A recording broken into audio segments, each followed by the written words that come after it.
The question of how and why the United Nations is the crux of the great conspiracy to destroy the sovereignty of the United States and the enslavement of the American people within a UN one-world dictatorship is a complete and unknown mystery to the vast majority of the American people. The reason for this unawareness of the frightening danger to our country and to the entire free world is simple. The masterminds behind this great conspiracy have absolute control of all of our mass communications media, especially television, the radio, the press, and Hollywood. We all know that our State Department, the Pentagon, and the White House have brazenly proclaimed that they have the right and the power to manage the news, to tell us not the truth, but what they want us to believe. They have seized that power on orders from their masters of the great conspiracy. And the objective is to brainwash the people into accepting the phony peace bait to transform the United States into an enslaved unit of the United Nations one world government. First of all, bear in mind that the so-called UN police action in Korea, fought by the United States, in which 150,000 of our sons were murdered and maimed, was part of the plot, just as the undeclared by Congress war in Vietnam, in which our sons are dying, is part of the plot, just as the plot against Rhodesia and South Africa, in which our sons will be dying, is part of the UN plot. However, the vitally important thing for all Americans, all you mothers of the boys who died in Korea and are now dying in Vietnam, to know is that our so-called leaders in Washington, whom we elected to safeguard our nation and our Constitution, are the betrayers, and that behind them are a comparatively small group of men whose sole objective is to enslave the whole world of humanity in their satanic plot of one world government. Now, in order to give you a very clear picture of this satanic plot, I will go back to its beginning, clear back in the middle of the 18th century, and name the men who put that plot into action, and then bring you down to the present, today's status of that plot. Now, as a matter of further intelligence, a term used by the FBI, let me clarify the meaning of the expression, "He is a liberal." The enemy, meaning the one world conspirators, have seized upon that word liberal as a cover-up for their activities. It sounds so innocent and so humanitarian to be liberal. We'll make sure that the person who calls himself a liberal or is described as a liberal is not in truth a red.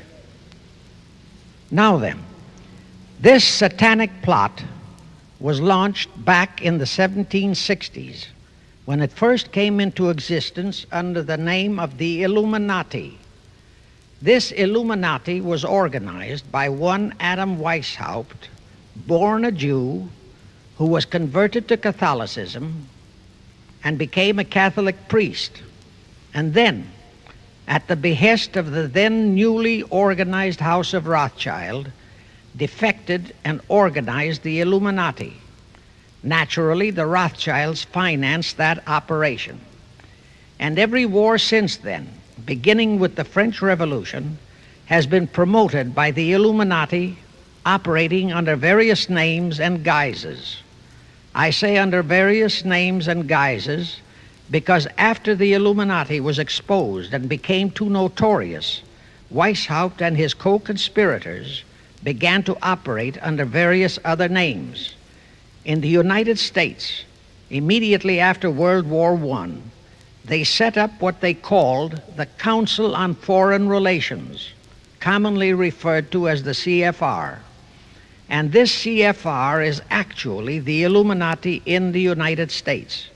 And its hierarchy, the masterminds in control of the CFR, to a very great extent are the descendants of the original Illuminati conspirators.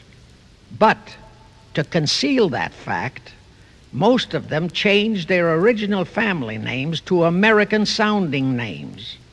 For example, the true name of the Dillons, Clarence and Douglas Dillon, once Secretary of the U.S. Treasury Department, is Lepowski. I'll come back to all this later. There is a similar establishment of the Illuminati in England, operating under the name of the British Institute of International Affairs. There are similar secret Illuminati organizations in France, Germany, and other nations operating under different names. And all these organizations, including the CFR, continuously set up numerous subsidiary or front organizations that are infiltrated into every phase of the various nations' affairs. But at all times, the operations of these organizations were and are masterminded and controlled by the internationalist bankers, who in turn were and are controlled by the Rothschilds. The details of how they accomplished the setting up of the CFR in the United States, as also in the other nations, are far too voluminous to be described in this dissertation.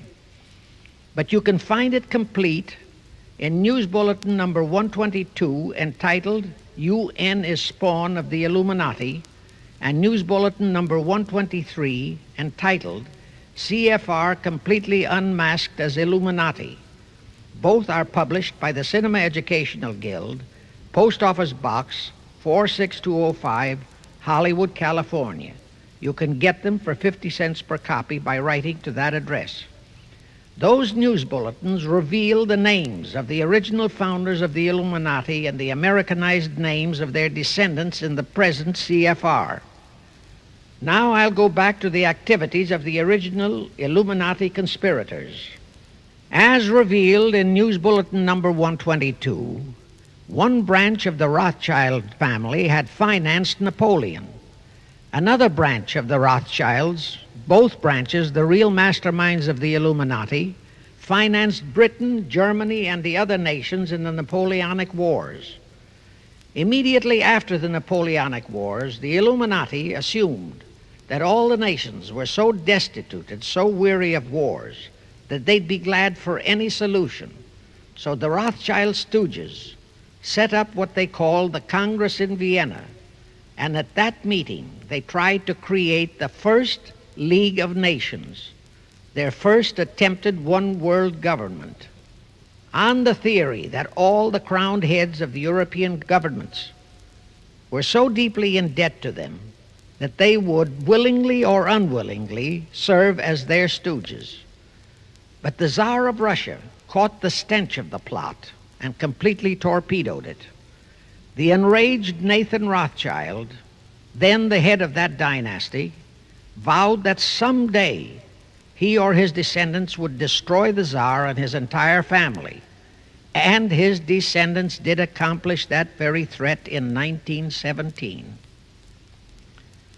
At this point, bear in mind that the Illuminati was not set up to operate on a short-range basis. Normally, a conspirator of any type enters into a conspiracy with the expectation of achieving his objective during his own lifetime. But that was not the case with the Illuminati. True, they hoped to accomplish their objective during their lifetime. But, paraphrasing The Show Must Go On, the Illuminati operates on the very long-range basis.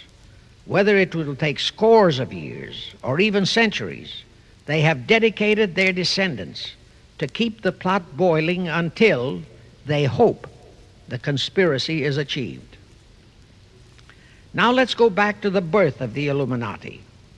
Adam Weishaupt was a Jesuit-trained professor of canon law, teaching in Ingolstadt University when he defected from Christianity to embrace the Luciferian conspiracy.